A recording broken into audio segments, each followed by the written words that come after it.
వారణాసి నుంచి లోక్సభ ఎన్నికలకు ప్రధాని మోదీ నేడు నామినేషన్ దాఖలు చేయనున్నారు. ప్రధాని కాశీ నుంచి మూడోసారి పోటీ చేస్తున్నారు. నామినేషన్ వేయడానికి ఒకరోజు ముందు ప్రధాని మోదీ వారణాసిలో భారీ రోడ్ షో కూడా నిర్వహించారు. ఈ స్థానానికి జూన్ 1న ఓటింగ్ జరగనుంది. 2024 లోక్సభ ఎన్నికల దృష్ట్యా ఈ రోజు చాలా ప్రత్యేకమైన రోజు. ఉత్తరప్రదేశ్లోని వారణాసి లోక్సభ స్థానం నుంచి ప్రధానమంత్రి నరేంద్ర మోదీ నేడు నామినేషన్ దాఖలు చేయనున్నారు. ఆయనతో పాటు భారతీయ జనతా పార్టీ, ఎన్డీఏ కూటమికి చెందిన పలువురు నేతలు హాజరు కానున్నారు.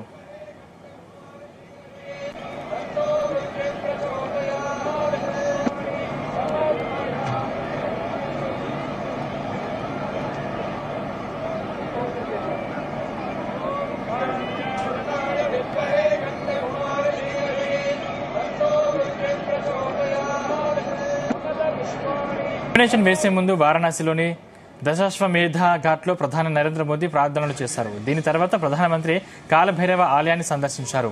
నామినేషన్ దాఖలు చేయడానికి ముందు ఎన్డీఏ నేతలతో సమావేశం కానున్నారు. ఈ నేపథ్యంలో ఎన్డీఏ నేతల సమీకరణ ప్రక్రియ ప్రారంభమైంది. ఆంధ్రప్రదేశ్ మాజీ సీఎం, టీడీపీ అధినేత చంద్రబాబు నాయుడు వారణాసిలోని ఓ హోటల్కు చేరుకున్నారు. ప్రధాని వారణాసి లోక్సభ స్థానం నుండి ఉదయం 11:40 నామినేషన్ దాఖలు చేస్తారు. నామినేషన్ పత్రాల దాఖలు అనంతరం ప్రధాని మోదీ జార్ఖండ్కు బయలుదేరి వెళ్లనున్నారు.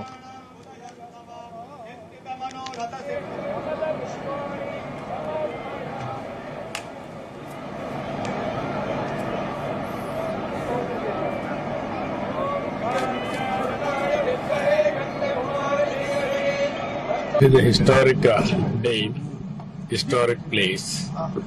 We are very happy to associate. For the last 10 years, it brought stability for this country and sustainability. And now he is planning for Vikasit Bharat 2047. All these things are going to happen. It is a good occasion. NDA will cross 400 plus.